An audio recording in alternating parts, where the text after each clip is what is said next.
Welcome to my mini lecture on group dynamics. First, some context. Collaboration is one of the most important skills humans must master to thrive in civil society. It was collaboration that brought sapiens out of our caves and allowed us to form collective enterprises that fostered human achievement. Collaboration continues to help humans make possible the impossible. Thus, one of your exit goals as a law student should be to develop the collaboration skills you will need to engage successfully with others at work and in life. The study of law, however, is notoriously atomistic. Law school programs often foster hostility towards groups work by failing to assign any. Thus, many law students graduate with little understanding of how groups work and how they can participate effectively in them. This deficiency can result in a rocky start to your professional life because you will do almost nothing on your own. Again, nearly everything you do in life will require collaboration with others. Let me relay a personal anecdote by way of illustration. I hated group work as a student. When we were asked to submit group lab reports in high school biology and chemistry, I told my teammates that I would do the work and meet them at an appointed hour so they could add their name before I submitted it. This approach was wrong. It took me nearly 2 decades to shed this lone wolf attitude. It retarded my professional and personal growth and deprived me of the shared joy and belonging derived from group accomplishment. This is particularly ironic, as my favorite sport has always been basketball. With this introduction, let's take a few moments to consider group dynamics in preparation for a group activity. Bruce Tuckman was a professor of educational psychology at The Ohio State University in the U.S.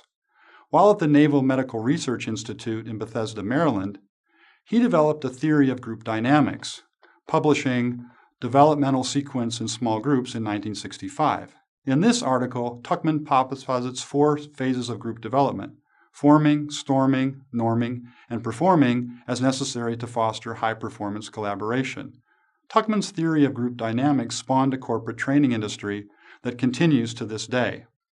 Let's consider how each stage is defined, its characteristics, the critical skills required to navigate problems that arise, and the role of the facilitator. In the forming stage, a team is newly assembled. The team may not have worked together before, and teammates may not know each other well or at all. Group members are often polite, perhaps overly so, and tentative in expressing their ideas or identifying a role for themselves. Some members may be excited by the prospects of collaboration. Others are likely to be apprehensive. At this stage, it is important for the group to define roles for its members, to build trust in each other, and to begin developing norms and processes with which all members agree to abide. In the forming stage, a strong leader often emerges to encourage decision-making and to organize the group's work. In the storming stage, as the name suggests, group members will shed their shyness and begin to encounter disagreement. These disagreements will lead to conflict, which will require the group to consider strategies for resolving it. Group members will face the need to compromise even when they think their way is correct. At this stage, the group will begin to clarify its members' roles and to work towards consensus. Leadership often gravitates to those members who can identify issues that are preventing collaboration and offer constructive ways to address them. In the norming stage, group communication and problem-solving aptitude is refined. Techniques for resolving conflicts are improved, which lead to more efficient completion of more complex tasks.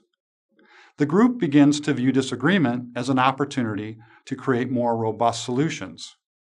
Individuals are given greater responsibility within their roles as trust within the group increases.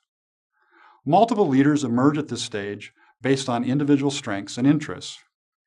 Leadership is less directive and more peer-to-peer. In the performing stage, the group can set and accomplish goals efficiently while managing the strengths and weaknesses of individual members. It adopts flexible roles and management structures depending upon the nature of the task. The group fully embraces conflict as a source of inspiration. The group routinely functions as a big brain and recognizes that its capacity is greater than the sum of its members' little brains. At this stage, members are comfortable with delegating tasks and even decision-making to subgroups based on a heightened sense of mutual trust. Leadership is shared, fluid, and often difficult to identify. As you engage in your group activity, you should regularly reflect on the group's dynamics. Tuckman's phases provide a common vocabulary for identifying problems and suggesting solutions that will help the group advance to a higher level of performance. You should understand that progressing through these phases is a natural and essential part of your journey towards successful collaboration. Disagreement, conflict, and confusion should be embraced as opportunities to learn and grow. Like athletes who must force muscle groups to exceed comfortable performance to improve, individual members must push themselves into uncomfortable areas to realize the full benefit of group collaboration. In closing, I encourage you to enjoy the opportunity to create something more impactful with others than you could do on your own. In doing so, you will be refining an essential skill you will use every day for the rest of your life. Thank you.